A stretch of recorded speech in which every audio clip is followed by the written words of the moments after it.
everybody. Welcome to the Matrix Resurrection podcast. I'm your host, Digimon11. Joined to me today with Pedro. Yay. Well, not... And... we need... Originality mattered, Dej. Originality mattered! and also joining from Squirm is Dwibs. Hello. Our sequel franchise spinoff. Yeah. So...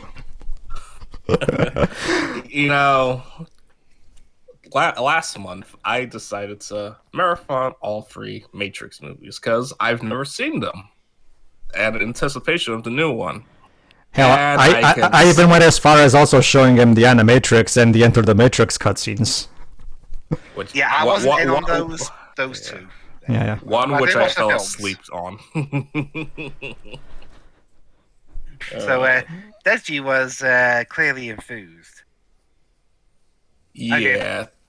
So to keep our thoughts on the films that came before this short, for me, the first film had plenty of potential and really cool action scenes, but it was let down by some pretty poor acting on a lot of people's part, except the agent, more specifically Hugo Weaving, and Lawrence Fishburne was really good as Morpheus. And indeed, anyone that isn't Keanu Reeves or Carrie-Anne Moss or a couple of the other side characters were really good acting-wise. Like the operator, Morpheus, and Joe Pantoliano?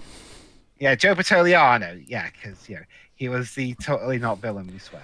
Don't believe his lies, Dwibs. Reloaded. There were a few good scenes. There were a few good action scenes in it. The problem was they went on way too long. The music score by Don Davis was a considerable improvement on the first one, even though the first score wasn't really bad. And that's about where my positives end, unfortunately. But that's the problem. The action scenes dragged on too long. The Wachowskis seemed to take the wrong lessons from the first one. They thought people really, really loved the philosophical stuff, so they made those things more frequent and longer, while forgetting to have them make any kind of sense. Mm-hmm. And as for Revolutions, easily for me the worst movie of the bunch, and that includes this recent one. Because yes, it fixed none of the problems from the previous movie, although it might have not helped that they filmed these two back to back. Although the music score by Don Davis is even better than the last one, especially the final fight scene music. Near Damarung. Yep. Yeah. Unfortunately, again, it's ruined by action that goes on too long, especially the fight for Zion, where no character we care about is involved. Or at least we come close to caring about. Basically. And some really, and even by 2003 standards, there were a lot of pretty poor effects. Yep. And the fact that it made less money than Reloaded, probably not old by 2003, cramming a whole bunch of Matrix stuff into that 1 year, didn't really help neither the franchise or the Wachowskis for that matter, since in terms of directing, I'm not counting V for Vendetta because he didn't direct that one. Every film the Wachowskis made after that was a bomb, and I wonder if people were still really disappointed with the Matrix sequels that they just didn't bother seeing any of their other films. Yeah, basically the same. That's me. That's basically the same for me. The big problem with these movies is that for a movie that's supposedly about humans rising against the machines, the human characters are not very, human. They act more machine like than the machines. They're black. The Oracle and Agent Smith acted more like humans. It's like it's a big problem when most of the main characters are very one-dimensional. Like Trinity is the girl who kicks ass, and that's basically her character. Keanu Reeves is he's the chosen one. Yeah. Morpheus is your typical mentor archetype. The Merovingian was fun. Like, he has more personality than the main characters. I put that more down to Lambert Wilson than anything. Yeah. That's it for me. Like, it's a movie that has some really cool mythology, some really cool ideas, but it also asks us to care about the characters from an emotional standpoint, and as a result of the problems that I just mentioned, it falls flat. Edge. Yeah, watching these films, I don't get it. They have good ideas surrounding them. Like, oh, this world that isn't real. The idea of the humans rising up. It's like there's and the backstory. There's so much great lore and cool set pieces, but they're so underutilized because of how flat the characters are. Now, I completely understand why The Matrix is such a beloved property because the first one came out in '99, right? Yeah. Yes. By 1999 standards, that choreography and that action and whatnot, that's really cool, mind-blowing. Mm-hmm. So I understand why so many Matrix parodies and whatnot were there. But like, and I went into these films with an open mind. It's not like these guys influenced my opinions or anything like that. I was genuinely excited, and I came off underwhelmed, and I didn't get it. The problem is that when the first movie came out back in 1999, all of these new super awesome special effects and action sequences were like brand fucking new. Like everybody was just so blown away by it. But watching this movie again watching this movie now in 2022, first time without any experience, yeah, you're not gonna get the same wow factor that we all had back in '99 because all the special effects that we see in here have been done since. The action sequences have also been derived from and since. As a result, the wow factor isn't there, and since the story doesn't hold up, the movie doesn't hold up. That's the problem. I mean, the special effects. There are plenty of special movies from the '90s with special effects that haven't aged exactly brilliantly, but because the stories hold up, that's fine. As a result, the movie aged. But this was a movie that definitely relied on a lot of wow factor at the time because nobody had seen anything like The Matrix before in Hollywood. Yeah. But yeah, again, it's just these stories aren't good. Like I'm not asking for Shakespeare because one, I don't read it, and two, no, we get I was it. expecting a fun time, but it's just I don't care what happens to most of these characters. And the thing that holds this trilogy back together is the romance between Neo and Trinity, but it's so forced and bad. See, the other thing, why are these people in love with each other? For as much as these movies try to portray this romance as like amazing, like even this new one relies entirely on the romance. Let's go back to the first movie. Trinity and Neo barely even talk to each other in the first movie. Most of the time, Neo's just talking to Morpheus in that first movie. And then we have at the very end Trinity proclaiming her love for Neo because she's apparently been, according to the movie, she's been watching him for a long time, and because that's not creepy at all, is it? And Neo, I guess, just goes along with it, and also gets I get to bang. Okay, fine. I mean, wouldn't you? Well, that's definitely. The problem is that a relationship that's purely physical doesn't exactly lead to great characterization. Yeah. So I also hate the whole just turn your brain off and whatnot.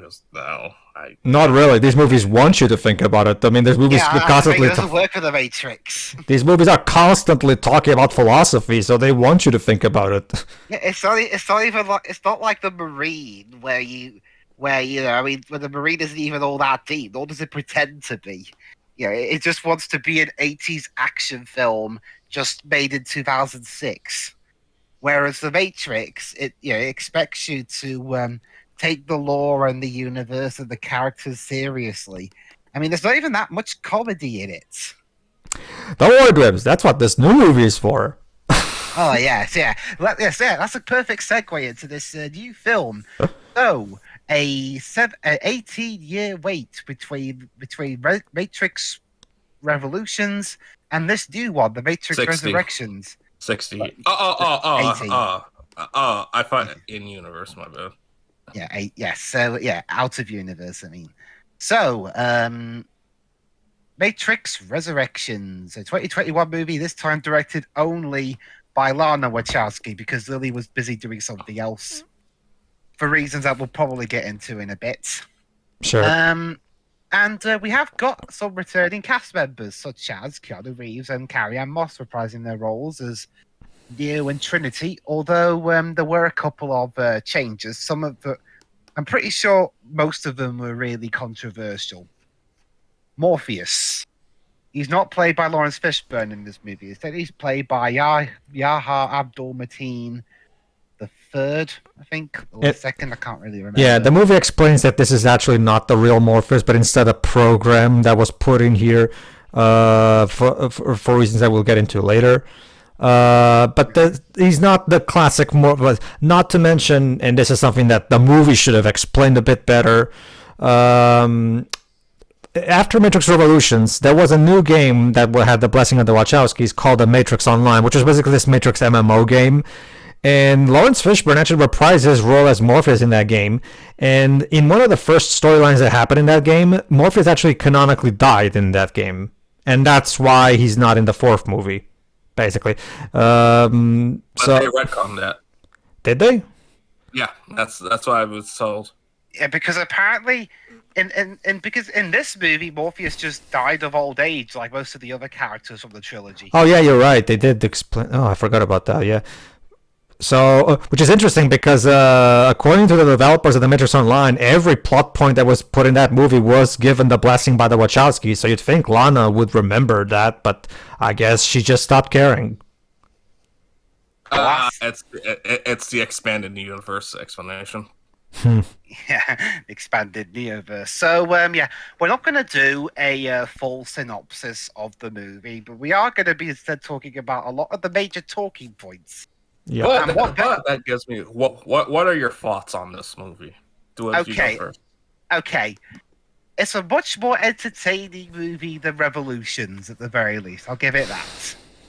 Because unlike Revolutions, this movie doesn't go nearly as hard in on the philosophical or pretentious drivel that drowned that movie. And instead, it tries to be a bit more lighthearted. And to be fair, the characters in this movie, while they're not exactly brilliant, do act at the very least act more human than the ones in the original trilogy. Like they have actual expressions and everything. And the tech changes that made, because this one was a time skip of about 60 years, are actually kind of cool. Although I'd have thought that in 60 years they'd have been able to actually read the Matrix, but no, you still got the green rain code. That's because it's iconic, so they want to keep that for nostalgic imagery. Still a bit odd though. I thought stuff would have advanced in 60 years. I mean, the hologram tech did. Dwibs. Nothing calms the brain like nostalgia. Yeah, that's the thing. the biggest sticking point of this movie for me is the first act. Because not only is it nothing like the second and the third one, but it spends almost the entire first act going really, really meta. Seriously, it's got everything. It's got the references to the studio that made the movie, how the movie came into being. Wait, did you just summarize all your thoughts, or? Yeah. Let's. Yeah. Well, yeah, just give your initial thoughts so we can all take turns. Yeah. So I mean, it's more enjoyable than Revolutions, but it's still got a lot of problems. Pedro. Like I've said to Dwibs when we first watched this off commentary, Dwibs, can you please explain to me what the fuck was that? that I just watched. Like, seriously. I'm not even kidding you guys. When I first, basically, to build off on what Dwibs just said, when I was watching this when I was watching this movie, okay, I literally started turning around and thinking, okay, this can't be real. I must be hallucinating. Clearly I'm having a dream. And I'm not actually watching the movie because there's no way what I'm watching in front of me right now is even real. Because this movie, this is not a Matrix movie. This feels like this doesn't feel like a Matrix movie at all. This feels like a Matrix fan film. Even the cinematography feels different. It's like the Matrix as told by Jupiter Ascending.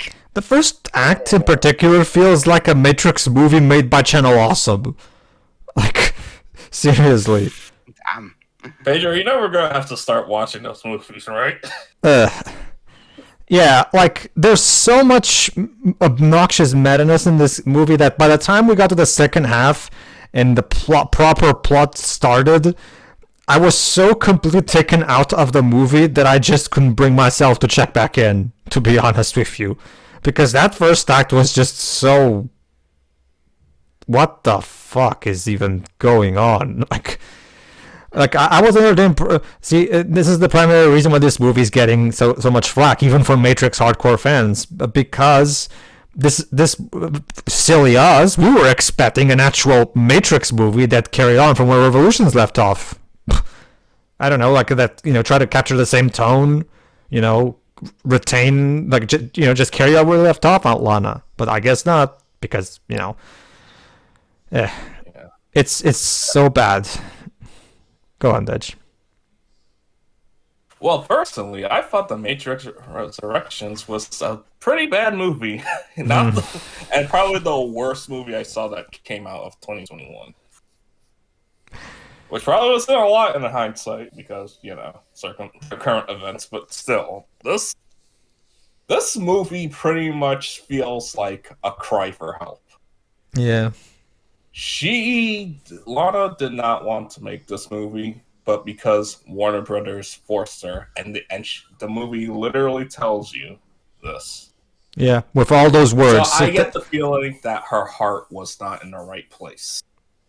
Someone said it like this: Spider-Man No Way Home winks at the audience. This waves at them. No. I'm sorry, Dej. Waves at the audience? No. That's not even... It doesn't wave at us. Dances in front of them. It flat out dances in front of us and literally screams and sings at us. because the whole movie is just a metaphor of allow me to help you. The whole movie is just a metaphor of I didn't want to make this. Yeah. It's basically a soapbox for Lana to rant about how art is dead and originality is dead and how, back in my day, we made such great movies and blah, blah, blah. Ignoring the fact that there were plenty of sequels back in, quote, those days. Yeah. And even remakes and, spin-offs and whatever. Scarface, for example. This idea that, but whatever. That's a whole nother ballpark that I don't want to get into. The point is, this movie, something else. Go on, Dej. I just wish that, because I know some people really do love this movie and say it's like, oh, it's brilliant. That's like, I don't get it. Again, like I said. If you force me to watch either this or Revolutions, I'd choose this. Revolutions at least had good action scenes. This movie doesn't even have that.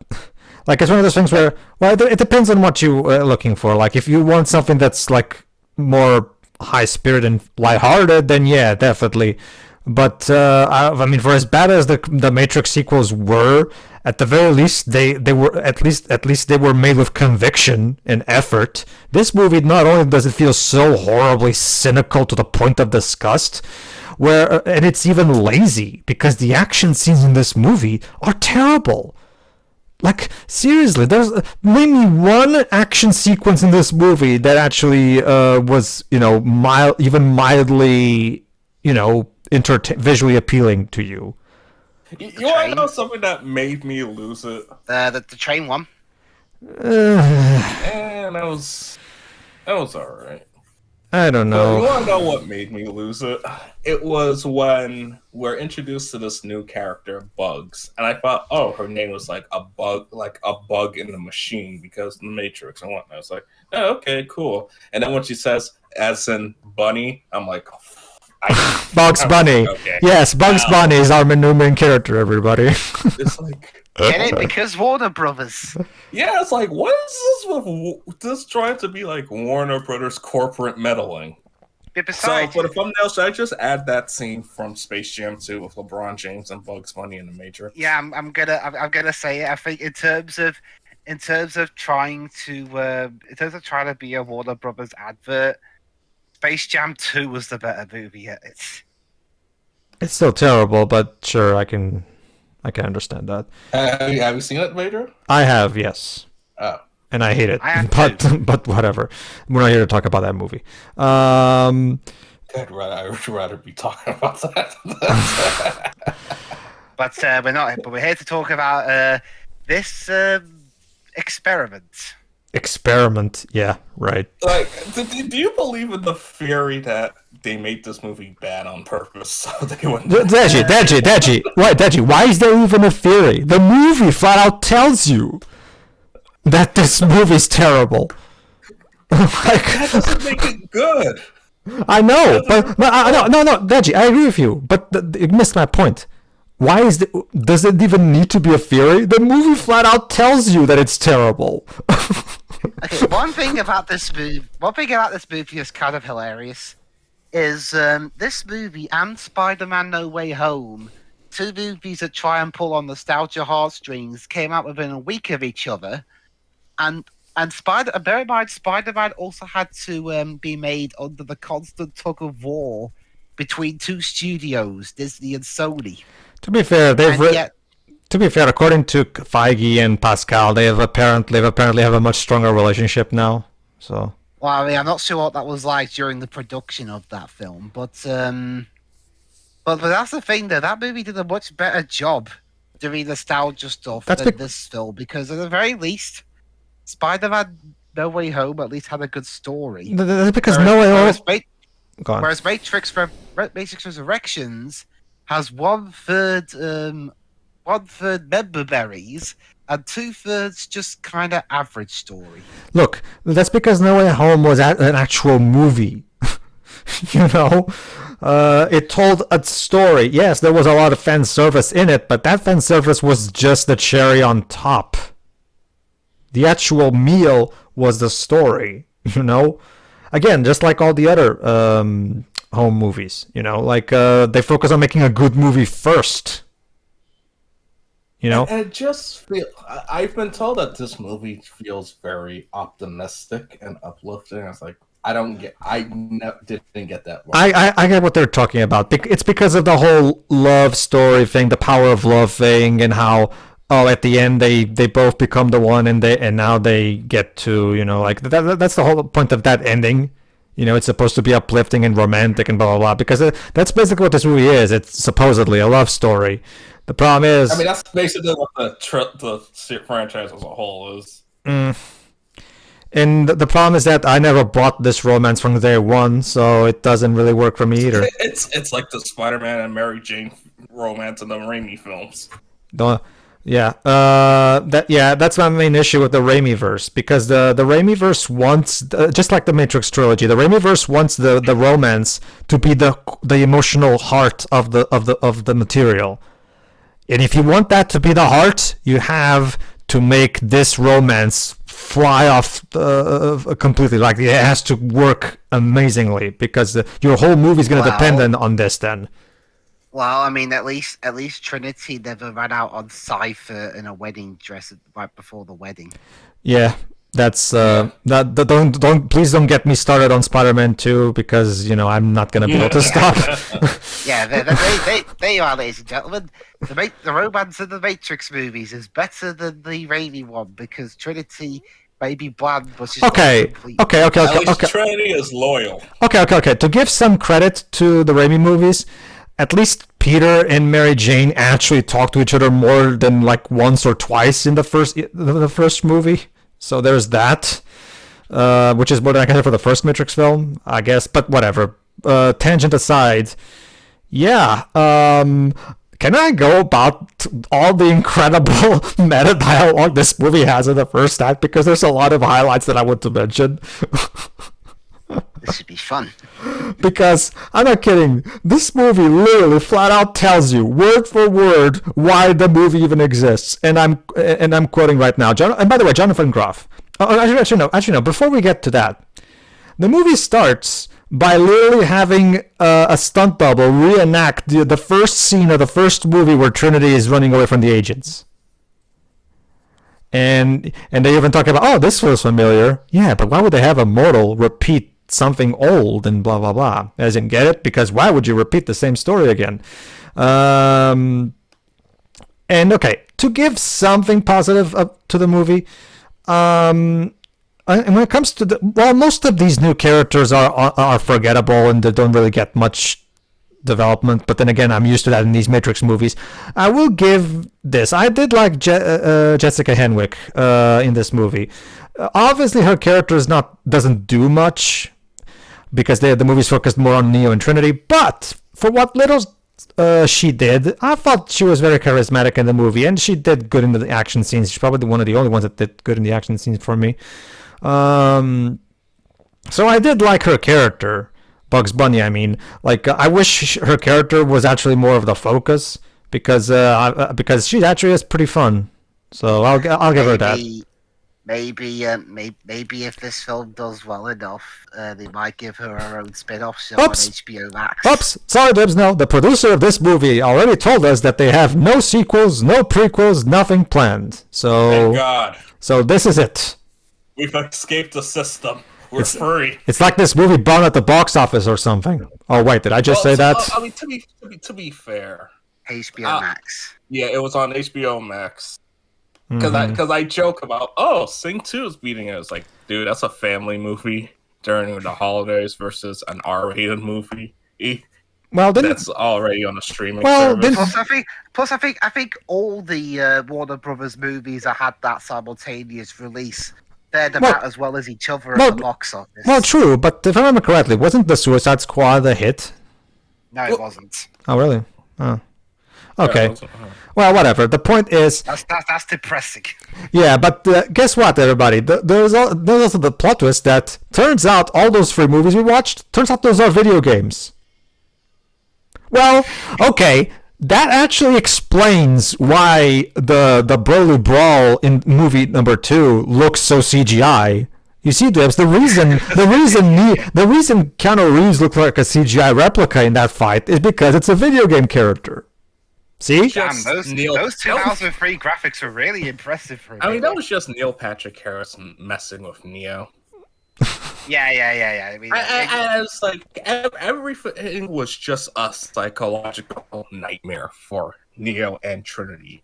Also, yes, spoilers. The main villain of this movie is Neil Patrick Harris. Yes, because I mean, the first trailer gave it away. He's wearing the glasses that are blue. Yeah, like the blue pills. I was just like, yeah, okay.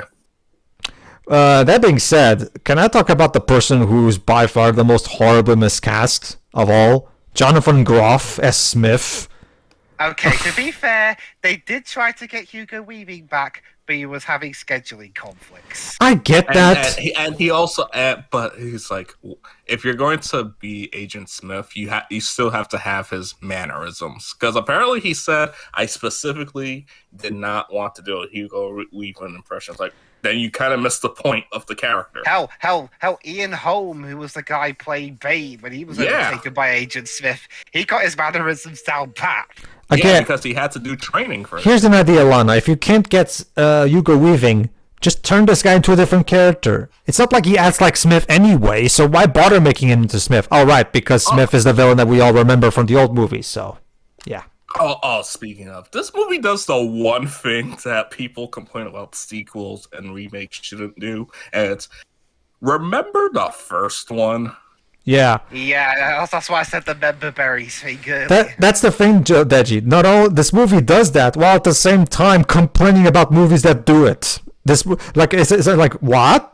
Do you even listen to yourself when you talk, Lana? Like You're literally showing scenes from the other movies. Yeah, it's like I'm not kidding. I'm not kidding. They literally go from having Lambert Wilson complain about how back in my day originality mattered. Now there's just sequels and spin-offs, and then right the very next shot is Jonathan Groff reenacting that moment from the fight in the first movie where he's doing those punches in slow motion.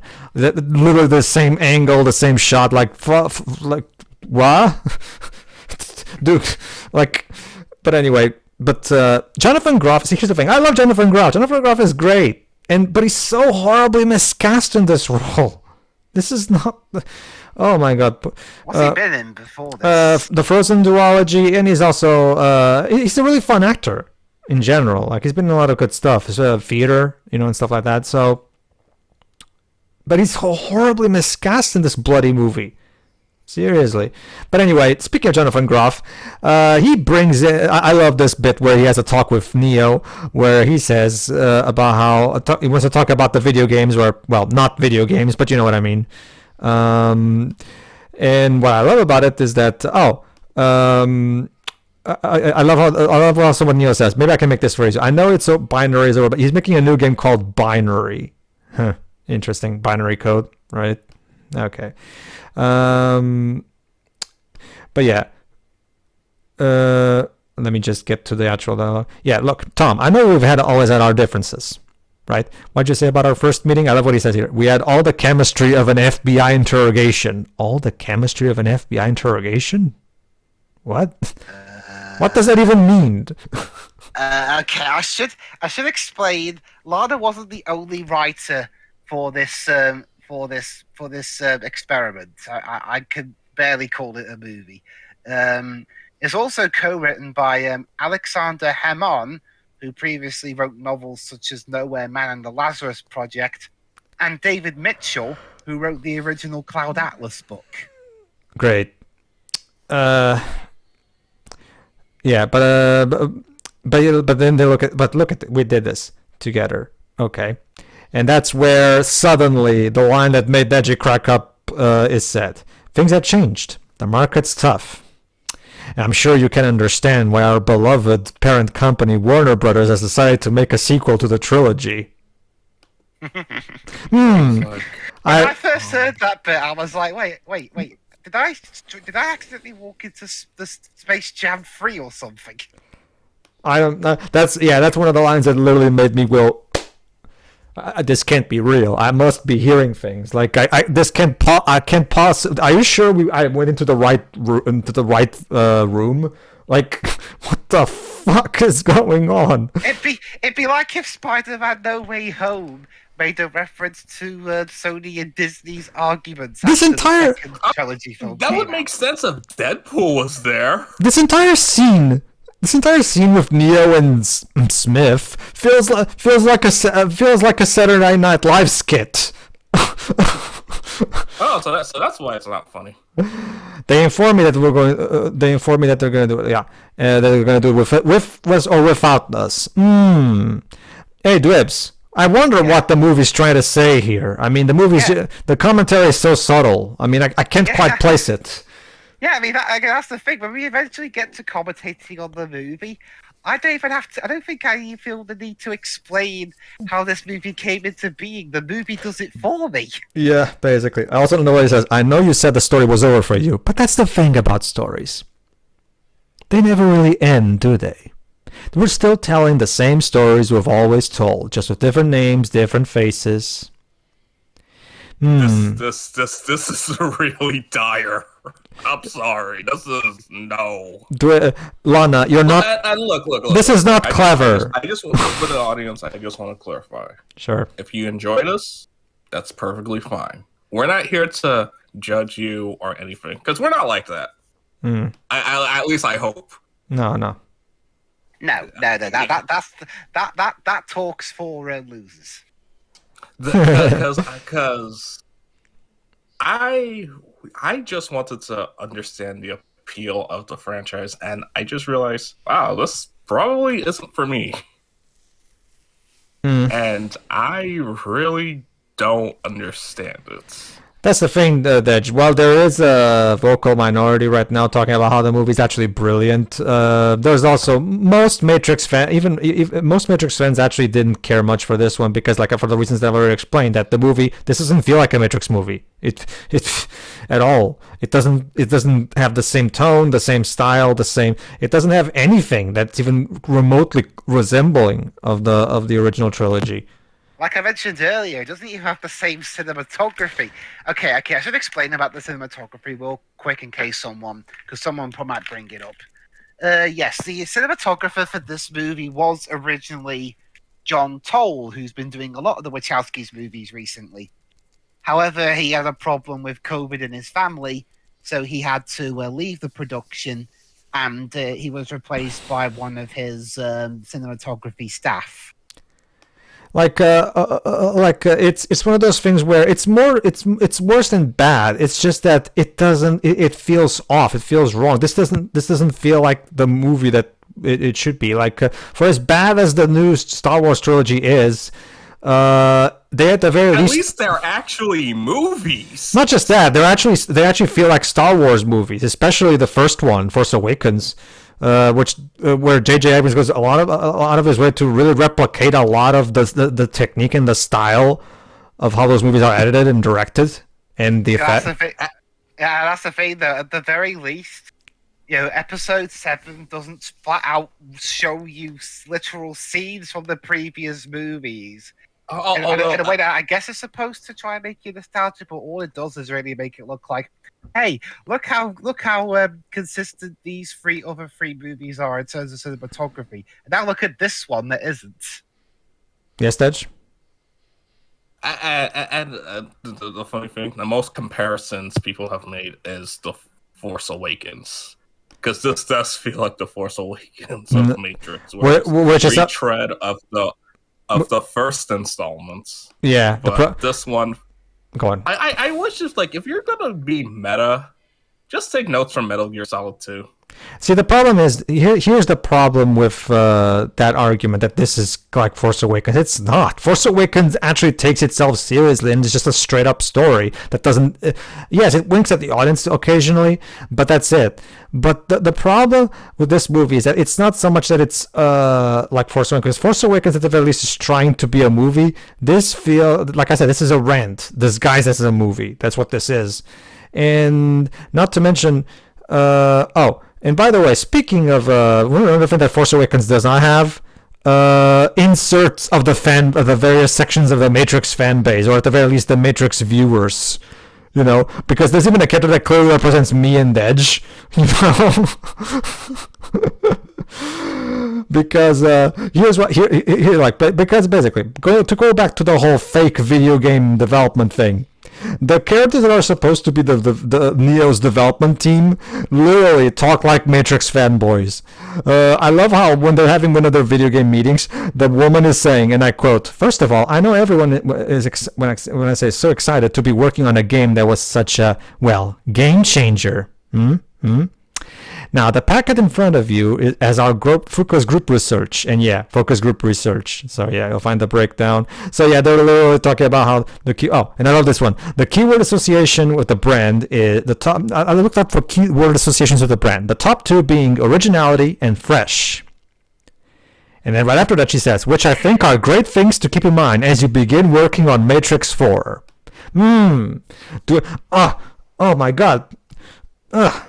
I can literally feel Lana's. I can literally feel Lana's fist up my ass. Jesus Christ! Wait, Pedro. Remember when when Neo won the Game Award? Yeah. Yes. Easy Game Award. There's an actual game award in this movie. Yeah. And then Jeff said, "Had to keep this one a secret for a long time. Still can't believe you reached out. Oh, but so honored you did. Thank you, Lana." And someone replies, "So you admit the Game Awards are just a made-up construct by the machines?" That was the best thing we got out of this movie. Good. But What about the girl from the third movie, the little girl that was being built up, hype up since I think Revolution that the Oracle was protecting? She's back in this. Yeah, she is. But let me just finish because there's actually more in the meeting stuff. Because I actually love what they say after. Later on, we get this bit. Oh, and by the way, we get these. Yeah, what made the Matrix different? It effed with your head. On point. And then the other guy says, people want us to up in the gray space, switching their synaptic W2F light on. Okay. But what I love is how there's, like I said, there's going to be a character. Oh, and I also love how everybody's on their phones, and Neo is, of course, completely doesn't know. Apparently, Neo doesn't have a phone. Whatever. What made Matrix different? Okay, we already said this. People want us to up in the gray. Yeah, they start repeating shit. By the way, what the hell is going on here? Light on. Seriously, the dialogue in this movie is nonsensical. The characters talk even. In fact, I will argue that the characters are even more nonsensical in this movie than they are in the previous ones. Oh, and here we go. There's this. Talking about their acting. And here's the thing. I love this one. This is the character who has this hat, and he says, and I quote, "I didn't love the first one like some of you. And frankly, I've got zero tolerance for anything that requires a syllabus and a highlighter.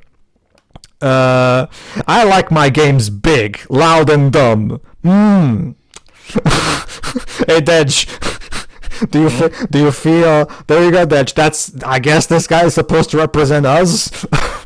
No. I just wanted a good story. Embrace your concepts. Take advantage of it to tell something fun. Yeah. God, I wish no one was worked on these movies. It's because the problem. The problem is it's not even okay. I want to address the whole. Oh, this movie basically says fuck subtlety. See, here's the thing.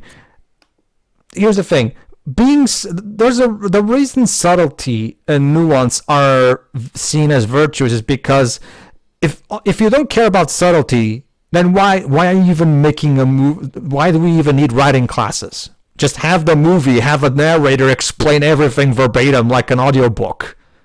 Like if you really think that we should just fuck subtlety, then why the fuck even have nuance and writing? Period. Just have hell. Why even have a movie at all? Just have a character tell the whole story on camera without even having any scenes. There you go. There's your lack of subtlety. Like, I mean, come on. Let's be real, guys. Come on. Mindless action is not on brand. She's right. Matrix is mind porn. Philosophy in shiny, tight PVC. Yeah. Ideas are the new sexy. So there you go, Dwibs. Matrix is actually mind porn. What are you talking about? I've always said that. Seriously, go on. But I did want to go back to the girl from the first movie that she. Sure. The third one, was it? The third. Yeah, the third movie, and she was like, "I'm sorry that my father did this and all that." And I'm just like, it also brings up a genuine question. There's no concept. There's no stakes in this movie. No, because if the machines there were is. able, but if the machines were able to resurrect Neo, and Trinity, it's like, what's stopping them from bringing back to life other humans? Yeah. I mean, they didn't bring Morpheus back. I mean, yeah, but that's because it's like he's not part of the Matrix, and like the machines and humans aren't really at war anymore. Mm-hmm. Is that what the implication that they're going with now? Yes. Well, remember. Well, The, machines and humans are now working together, and there's Yeah. different factions fighting each other. yeah, the interesting thing is that later on, when we go back to IO, IO, It's Neon, except they removed the Z and N. Zion doesn't exist anymore, and the reason. Zion exists. It's just this is a new, better city. Okay, here's the thing about what Niobe tells. Yeah, Jada Pinkett Smith returned, reprises her role as Niobe, by the way. But yeah, she comes in, and she explains that not only there have been some human factions that have went to war against each other, there were even machines that there was even some kind of civil war in between the machines. Yeah, why can't the movie be about that? Yeah, it's like there's a lot more interesting concepts that they could have gone with. Yeah, like okay, so the machine. Now that there's actually a different, a different environment after what happened in the third movie, and the machines actually got to a point where they actually disagree on things because some of them actually joined the humans and everything. That's interesting. Explore that. Why are you? But no, of course not. Lana's frustrated as fuck, so she needs to rant about how originality died. Like. Apparently. What do you mean apparently, Dwibs? Do I need to start quoting all these lines of dialogue from the movie again? It's not apparently. She literally tells us with all the words. I meant in terms of originality being dead. Yeah. Okay then. Okay, so one thing I wanted to mention is that basically this is an entirely new Matrix. Like it was rebooted.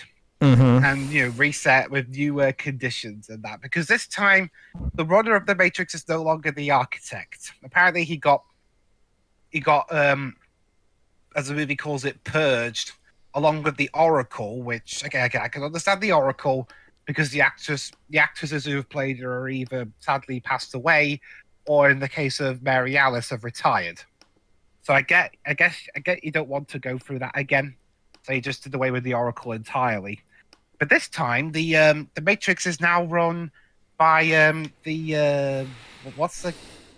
Sorry, let me just check real quick. The analyst. The analyst. He's basically the architect. Played by Neil Patrick Harris. Yeah, he's in reality he's basically the new architect. It's just that he's in disguise as an analyst, basically. Well, I you know what? He has a good potential for being a villain because he's the perfect anti-Agent Smith. While Agent Smith was discovering emotions and whatnot, he still didn't care about humans and all that stuff. Whereas the analyst or whatever, he understands humans. He knows that they're the key and whatnot. He completely gets human emotions and wants to use that to his advantage.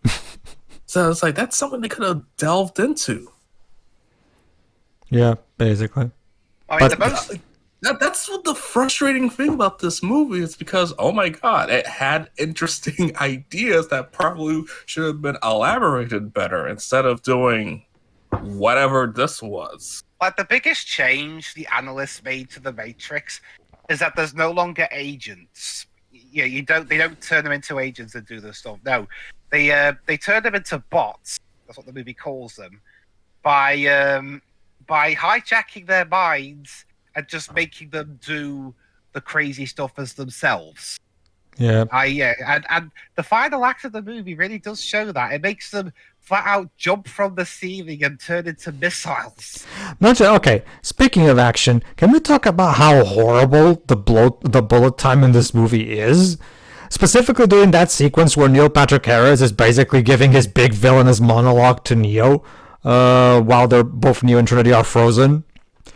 Like seriously, honestly, I feel like it was probably the most interesting part about the movie that he was just telling Neo was like, yeah, I was just messing with you this whole time. Yeah. And how he was just doing some psychological torture to Trinity. It was like, that's really good. Actually, let me talk about the scene with Trinity talking to Neo and how she was like, I saw that was me, and I told my husband, and he just laughed. I laughed too, but I wanted to punch him. It's like, that's a really good scene. Also, like, if they wanted to talk about emotions, I wish, like, that should have been a better angle to focus on. It also helps that Keanu Reeves and Carrie-Anne Moss are now experienced veteran actors who are much better at elevating bad material. So Yeah, and also it's kind of funny that Tiffany is, as she's called for most of the movie. Tiffany's husband is called Chad. Get it? He's played by Chad Stahelski, who was Keanu Reeves' stunt double in the other movies. yeah, see, Lana, this is how you make a nice little meta joke without shoving it down the player's nose or the viewer's nose. Sorry, like seriously. See? Ugh, whatever. But yeah, but can we just talk about how horrible Neil Patrick Harris's bullet time is? I couldn't believe it when I was watching it in the theater. Oh my god, that looks so bad. Was this movie made on a hamstring budget? No, it cost $190 million. Maybe that's was that meant to be in universe as well? The bullet time not looking as good as it normally does. If they, even if there is an explanation, it still looks bad. Like it doesn't add anything to the movie. It just looks distracting as all hell. It really doesn't look like Neil Patrick Harris is actually there with everybody else. That's the main problem. Yeah. The only explanation I can possibly think of as to why that is that they had to put Neil Patrick Harris on his own on a green screen because of COVID, and because you can't be near anybody else. And for some reason that fucked with everything. Oh yeah, speaking of COVID, have I mentioned that Lana actually did, when COVID lockdown happened, Lana did apparently try to, maybe we should just cancel the movie outright. So yeah, and some people will argue, well, she was just worried because of health reasons and shit. Well, here's the thing. Plenty of directors, even during the exact same time that she was making this movie, also had to deal with COVID, and they still eventually managed to get their movies out. Yeah, but unfortunately, circumstances do affect different people. Oh, I get that, but at the same time, and I'll also remember, like, when she was making this movie, she was going through a lot to begin with. Oh sure, but it also helps show you that her heart wasn't in this, as you said. Like she clearly if this was really something that she wanted to make, then she wouldn't. Then she probably would have. It just tells me that this just adds to the incredible obvious fact that this was not a movie that she wanted to make. Period. And goddamn those effects. Oh, and by the way, my favorite character. Okay, not my favorite character. My favorite character is Jessica Henwick, but the other one is actually Lambert Wilson returning as Merovingian, because this guy feels like he's a stand-in for Martin Scorsese, or maybe like seriously, he's constantly. His dialogue is hilarious. Like he literally says, and I quote, I'm not kidding, there's a scene where the characters are fighting the exiles as well as Smith, and while this is going on, the Merovingian is literally going on a mad rant about how originality died. He says, and I quote, "You ruined every suck my silky ass thing. We had grace." And then they keep in mind, he's saying this while there's a fight scene, by the way. We had style, we had conversation, not this beep beep beep beep beep beep beep. I don't even know what he means by beep beep beep beep, by the way. Okay. To give a bit of context, maybe we should have done a plot summary. Okay. To elaborate, during that scene, while that fight scene was going on, the Merovingian he was part of the original Matrix, but when the Matrix was rebooted and redone, he was supposed to have been purged along with the Oracle and everybody else. He survived, but now he's turned into an insane bearded, disheveled man. He feels like he's literally one of those angry old men who complains about how everything was better back in his day.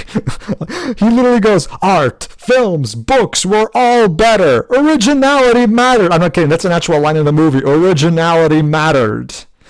You gave us face Zuckerzuck and Cockney Clemity wiki piss and shit. Wiki piss and shit. He's literally going, oh, you kids today with your Wikipedias and your internets and whatever. Oh man. See, that's the thing. Even when they're out of them, even when we get beyond the first act, there's still meta shit going on. Just not as frequent. Oh man, and I also love what they say at the end. I love it because there's actually a lot of dialogue that Lambert Wilson has in French, but when I saw this in theaters, you had the Portuguese subtitles, and the Portuguese translators actually did sub the French bits of Lambert Wilson's dialogue. There's one, I don't remember all of it, but I do remember at the end where he says, and I quote, "This isn't over yet," and then he literally says this, please, by all means, please try to explain to me what the hell does this even mean. Our sequel franchise spin-off. Okay, this is an actual phrase in the movie. Our sequel franchise spin-off. Dwibs, explain to me how can something be a sequel, a franchise, and a spin-off at the same time? I guess it's supposed to symbolize that he's lost it, so he's just blabbering nonsense. But you know what's That's the thing. That's the whole movie. But you know what's an interesting thing, and this is what I was saying that the movie literally tells you. Right after that, he says something in French that I fortunately got to see in Portuguese because of the subtitles. Here's what he says right after that line: "Shameful sequel." Is he thinking it's Mike J from Channel Awesome? You see, this is why I keep saying, what do you mean this movie's not bad? The movie flat out calls itself bad. But let you see, guys, the movie's bad. The movie's good because it says it's bad. I mean, it's honest at least. Oh man, let's see. That's the thing, though. I said it's more fun than Revolutions. I didn't say it was good.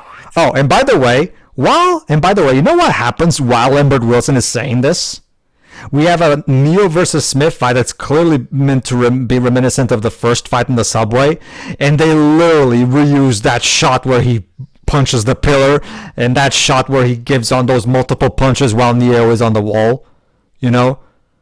So, Lana, do you even hear yourself when you talk? Because, like, you literally go from one shot complaining about how the originality died to literally ripping off your the original films. You keep getting mixed messages here, Lana. Just saying. Well, I can't be ripping it off if I made that movie. But you're here ranting about how originality is amazing and the bee's knees, and yet you're making one of the most unoriginal movies ever made. Yeah, and bear in mind, we're in 2021. Well, okay, the movie was released in 2021. Originality, okay, I think originality is a bit overrated compared to quality, but originality's been dead since the 60s. Okay.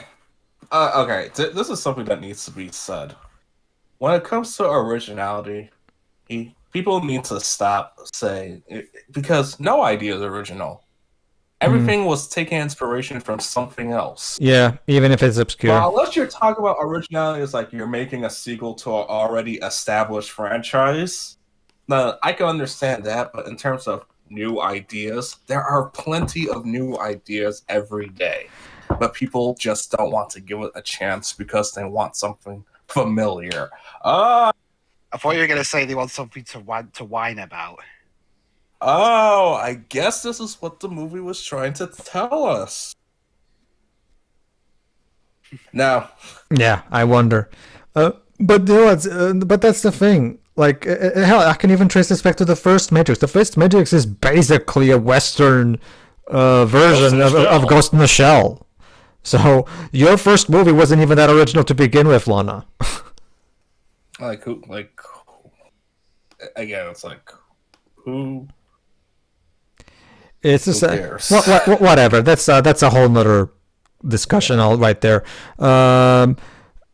Also, for as much as Keanu Reeves and Kenny Moss try their hardest, and I love them, so kudos to them.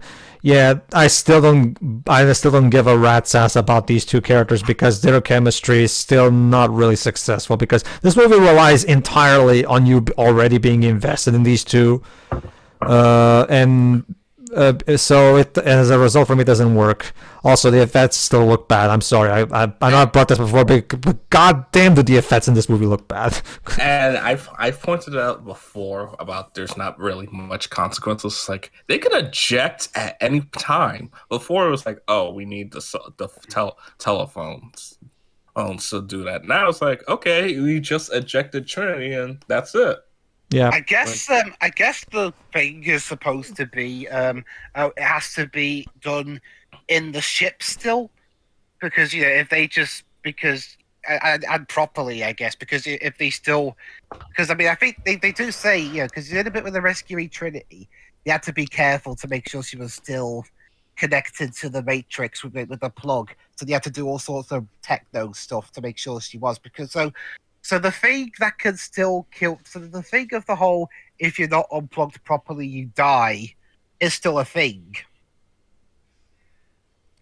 yeah. But in the Matrix itself, all you have to do is just have, not even go to a phone. You could just have the operator zap you out. Yeah, which basically destroys all stakes in this movie because. So basically, what you're telling me is that it's incredibly Unless easy. the operator is evil.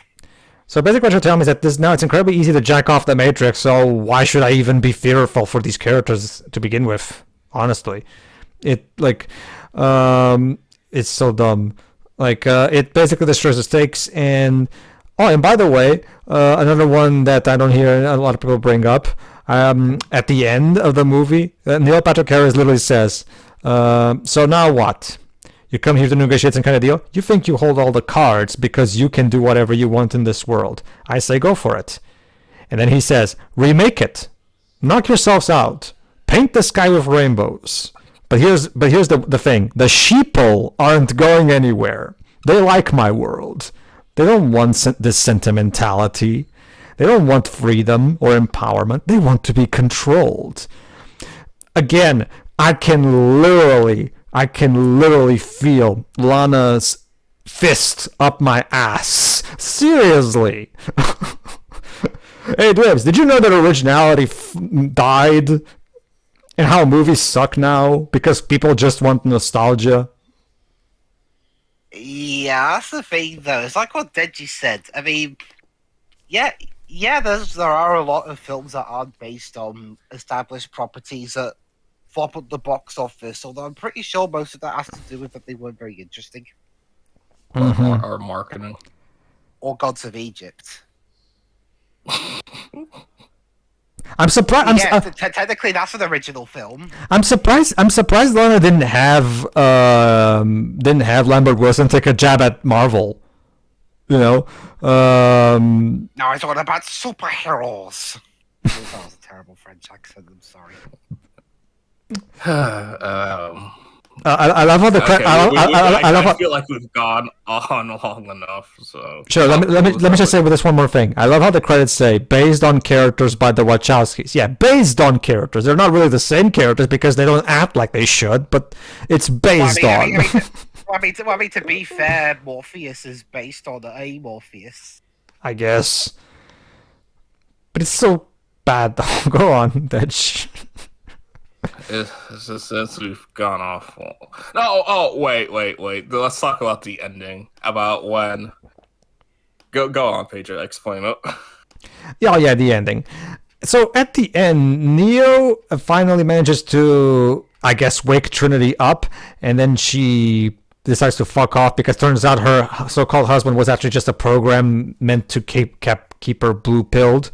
And then all of a sudden, they jack Jessica Henwick's character into Trinity's pod in the machine thing, and that causes them to kind of confused or whatever because we see. I don't even know what the fuck is happening here. Like, Yeah, apparently there's a turn into Digimon Tamers. seriously, the movie doesn't Not even bad. the movie doesn't even explain what this is, how it works, and how do they even know they can do this. They just do it because, you know. And then we get this entire action sequence where Neo and Trinity are on a motorcycle, and it's so terrible. It's just Neo throwing things around, but there's no creativity to anything. Okay, Yeah. okay, there was one funny scene. I'll give it credit for that. There was one funny scene where he tries to fly, but can't because Matrix rules have been changed and that. Sure. That did get a laugh out of me and a lot of people in that I saw it with in the cinema.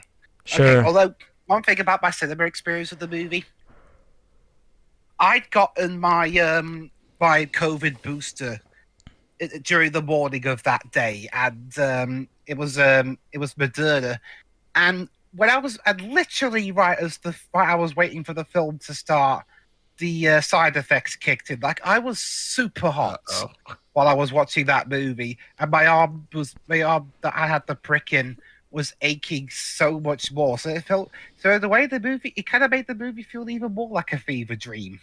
So there you go, everybody. Matrix Resurrections is actually better enjoyed when you're high. Yeah. There's your motivation to get your COVID booster. Do it before watching The Matrix Resurrection. You'll enjoy the movie a lot better, apparently. But yeah, like I was saying, yeah. And then at the end, there's this point where the helicopter is trying to shoot them down, but Neo stops the bullets, of course, because he's the one. And then all of a sudden, they decide to jump off the building because reasons. And then that's okay because turns out Trinity is also the one now, and she can fly, unlike Neo, because reasons. And then, well, I guess that proved. I guess that answered one concern Jova had. Jova's big concern was that they were going to undermine the older characters to make the new ones look better. And technically, they didn't do that. No, they didn't do that. But Jesus, Yeah, Jesus, exactly. Yeah, Trinity is Jesus now. Well, and Neo as well, since he's got the force push. Yeah, to be fair, Neo does fly in the very last scene, which again begs the question: if Neo can still fly, then how come he wasn't able to earlier? But Lana, Trinity gave him the power. I don't know. Lana, you just made all this shit up as you went along, didn't you? But yeah, and then at the end, after that scene where Neil Patrick complains about how originality is dead again, they basically tell the architect to fuck off, and they say, you know what, painting the sky with rainbows, that's a good idea. And then we see them fly together in their holding hands, and then the movie ends. Oh yeah, what about Neil Patrick Harris saying that people don't want to be want freedom, they want to be controlled? Gee, I wonder what that means. I mean, Deji, could you please explain to me what the commentary in this scene is? Because it's just so subtle. I can't place it. I don't know. I can't. Dwibs, why don't you? I don't know, but put it this way. I just had this thought come into my head. There was a reason the trailers hid all the meta stuff. Because they knew people would be incredibly anti. Oh god, this looks cynical as fuck. Yeah, I mean, seriously. Watch the trailers and then watch this movie. The trailers give no indication that there's going to be any kind of meta shit. Yep. Probably because the marketing team realized that this movie was terrible, and that they thought, oh my god, this is gonna be so bad. Let's try our best to hide the meta stuff from the trailers. I wonder what their thought process was. Maybe I wonder if their thought process was like, but it's December. It's COVID's still kicking about. There's a new variant. No one's gonna want to go to the cinema anyway, especially not to see just another Spider-Man movie. Mm-hmm. Oops. Yeah, basically. In fact, that sums up this movie. Oops. Again, like I said, it's more fun than Revolutions, and on the count that I was at least laughing at the stuff, and maybe a couple of other people in the cinema were as well. But I'm guessing that wasn't the intention for the most part. Yeah, basically. So yeah, that's the Matrix Resurrections. I still have no idea what the fuck was this thing, but supposedly it's Final thoughts. final thoughts. Dwibs.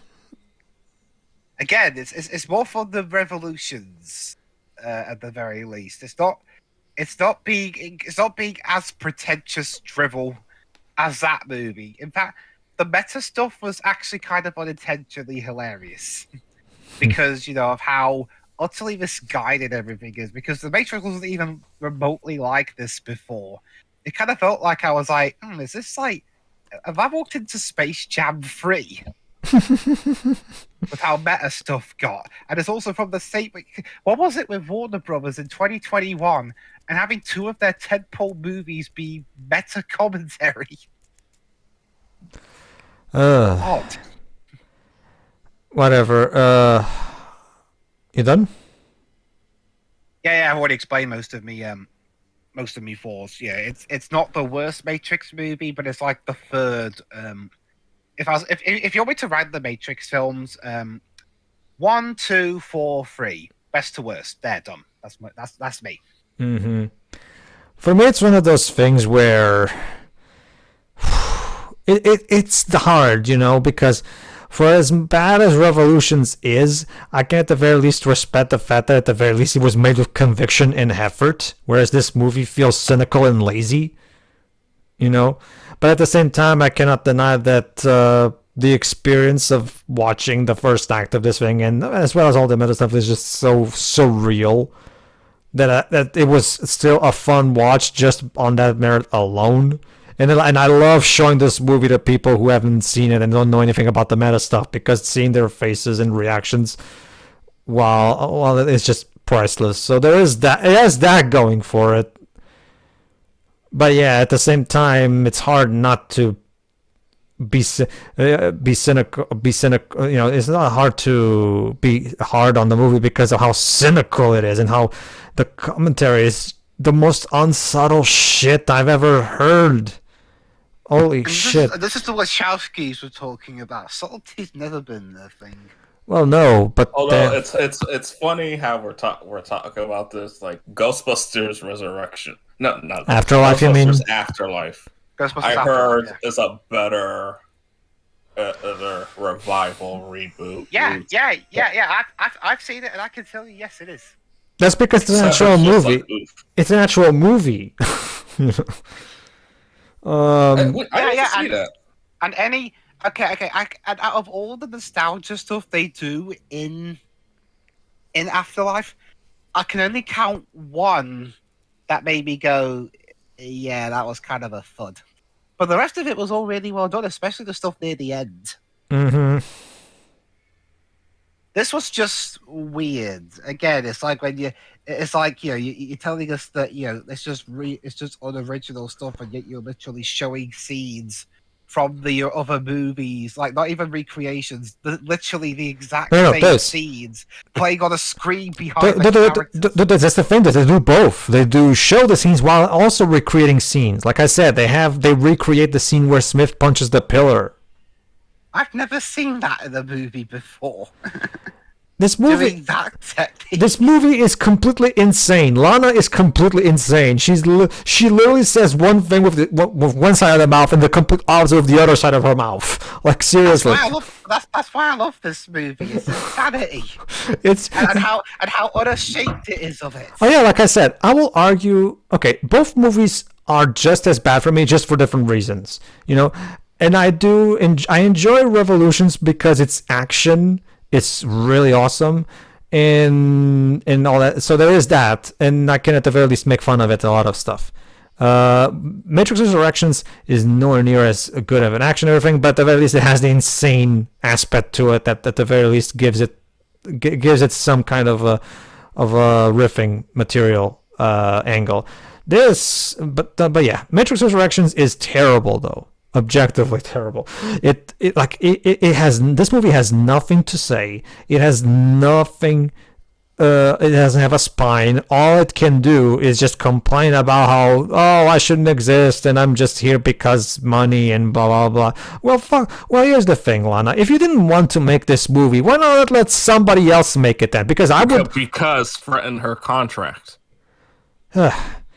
Here's the thing. That's literally it. It's like, oh, Here's the thing, like I would have preferred that somebody else make this movie because, as demonstrated by the Animatrix, the Matrix franchise is at its best when the Wachowskis are not writing it. I know it's kind of sad when I'm talking about the creators of the bloody franchise, but I'm sorry. Watch a detective story. I mean, hell, you can say the same thing about like Star Wars or it's like all the Clone Wars cartoons, Sure. cartoons, and the expanded universe comics. Sure. So it's common. Oh, sure, I understand that because something that a lot of people tend to forget nowadays is that George Lucas only wrote and directed the first movie, A New Hope. The second movie was actually directed by Irvin Kershner, and Lucas was only a co-writer on Empire Strikes Back. But he was still at the helm. Oh, he was at the helm, but he wasn't as involved as he was in A New Hope. That's my basic point. But the point is, the point is that Matrix Resurrections is god awful. But I will admit, yeah, it does have the insane aspect going for it, which at the very, it's a terrible failure, but at the very least, I will admit that it's an interesting failure, at least, because it's definitely it's not Freddy Got Fingered situation, or it's not even a movie like, what's like a boring bad movie? Ballistic. The first Venom movie? There you go, Ballistic. It's not like Ballistic, where the movie's not even interestingly bad. It's just boring, the boring kind of bad. This movie, at the very least, is interestingly bad. So it has that going for it, so I'll give it that. But yeah, what the bloody hell. Deji, close us out. So, after watching all 4 Matrix movies, I can safely say that The Matrix is just an idea. An idea that has good potential, but honestly, it squanders it. I don't care about any of these characters in this new movie. I don't care about what happens. It just feels like it was made out of obligation. Who I wish I could see what others saw in these films, but unfortunately, like there's no right or wrong answer. It's all subjective at the end of the day, and I just feel nothing. Honestly, but at least I can say that I gave it a try. And I'm being sincere to myself. Sure. Also, all the new characters suck. I'm sorry. Bunny sucks. New Morpheus sucks. Those 2 guys that... The new Agent Smith sucks. Yeah. Neil Patrick Harris's character isn't good. Okay. Those two guys that were with Bunny and pointed out, like, oh, yeah, Neo, yeah, he's gonna get us all killed. Which was funny, was like, I don't care about any of this. I will say that Bugs, even though she doesn't have that much to her, I would say Jessica Henwick at the very least did a good job in making the character at the very least somewhat enjoyable to watch. But yeah, most of the other characters just like not really know that. But I will argue Jessica Henwick was fun. Again, for considering what she was given, I will argue she pulled it off fine enough. I mean, she came off better. I mean, her character at least came off better in this than Iron Fist. All right, so that was Matrix Resurrections, I guess. See, for when we do, I don't know what I'm doing anymore. I should start recording some games. I need to know how to use OBS. And we here at SquareComms will eventually do a redo of the entire franchise, including Resurrections, when we're able to. And maybe we'll drag Deji into those. Why not? Just for the hell of it. No. Yeah, we'll give Deji his red pill. No, I think Deji wants the blue pill instead. Me, the purple pill. Yeah. Oh, purple, the color of HBO Max. Yeah, yeah. Oh no, I'm in the Facebook metaverse. Our sequel franchise spin-off, Dej. Warner's, please do better with your films. When I get the movie on Blu-ray, I'll see if I can track that scene down and Look, see what look. he actually. Look, Dwibs, original and fresh. Think about those words as you're making Matrix 5. Also, by the way, cat tricks. Oh yeah, the Catrix. All right, the Catrix joke. There's an after credits scene where those stupid characters are still talking, and they have an idea of making a new version of the Matrix that's just cat videos, where you just watch cat videos the whole time. And that was the post-credits scene. And it's funny because cat videos are popular on the internet. Yeah, I mean, Spider-Man gave us a post-credits trailer for the new Doctor Strange movie. This movie gives us cats. Catrix. Okay, so yeah, let's get out of here before our brains break. yes. See you for whatever we do next, I guess.